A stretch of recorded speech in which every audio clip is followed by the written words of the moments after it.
Assalamualaikum warahmatullahi wabarakatuh. Perkenalkan, nama saya Elsa Gustiana dengan NIM 23531040 dari prodi 6B.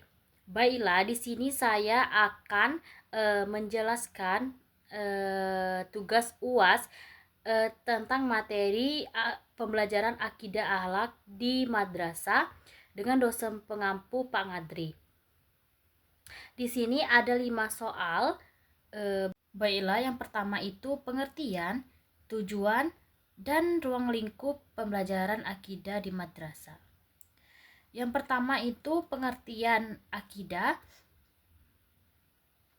Akidah berasal dari kata akoda yang berarti mengikat atau menetapkan.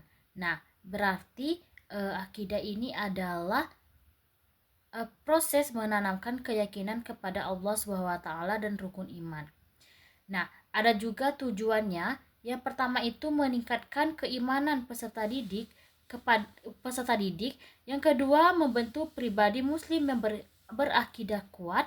Nah, yang ketiga, membentengi dari paham yang bertentangan dari Islam. Yang ketiga itu ada ruang lingkup. Nah, ruang lingkup itu ada iman kepada Allah, iman kepada malaikat, iman kepada kitab-kitab Allah, iman kepada Rasul, iman kepada hari akhir, iman kepada qada dan qadar, iman kepada Asmaul Husna dan Tauhid. Baiklah, yang kedua itu ada pengertian, tujuan, dan ruang lingkup pembelajaran akhlak di madrasah. Nah, pengertian akhlak adalah sifat atau perilaku yang tertanam dalam diri seseorang yang mendorongnya melakukan perbuatan secara spontan tanpa memerlukan pertimbangan yang panjang. Nah, adapun tujuan akhlak itu, yang pertama membentuk akhlakul karimah, membiasakan perilaku baik, menjauhkan akhlak tercela.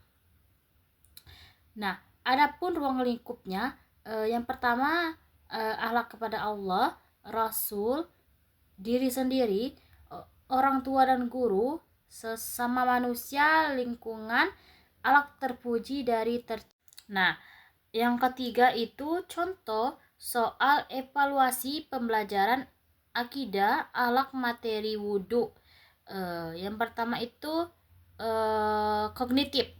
Nah, siswa bisa menjawab, sebutkan rukun-rukun wudhu. Yang kedua, apa saja yang membatalkan wudhu. Nah, sedangkan secara afektif, bisa ditanyakan, mengapa kita harus berwudu sebelum sholat? Yang kedua, bagaimana sikapmu dalam menjaga kesucian setelah berwudu? Yang ketiga, psikomotorik, praktikkan tata cara wudu yang benar.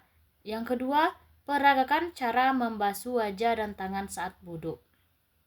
Nah, adapun yang keempat, soal yang keempat yaitu yang dimana soalnya fungsi guru sebagai administrator pembelajaran.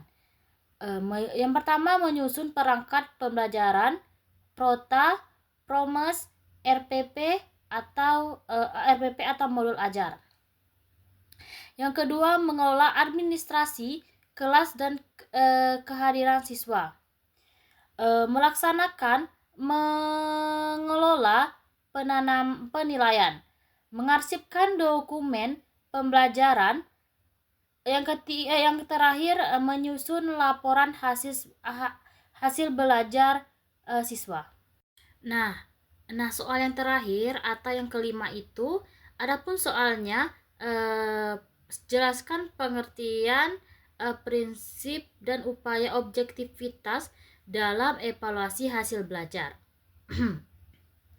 Nah, adapun pengertian objektivitas dalam evaluasi yaitu prinsip penilaian yang dilakukan berdasarkan keadaan sebenarnya dan kriteria yang telah ditentukan tanpa dipengaruhi oleh perasaan suka atau tidak suka, hubungan pribadi maupun faktor subjektif lainnya.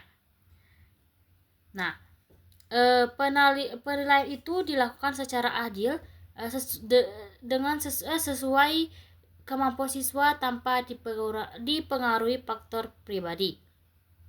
Nah, adapun upaya menjaga objektivitasnya, yang pertama menggunakan instrumen yang baik, menetapkan kriteria penilaian jelas, yang ketiga mereka berdasarkan hasil kerja siswa, dan yang terakhir menghindari sikap pilih kasih atau prasangka.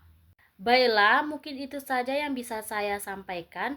Lebih dari kurang saya minta maaf. Kepada Allah saya mohon ampun.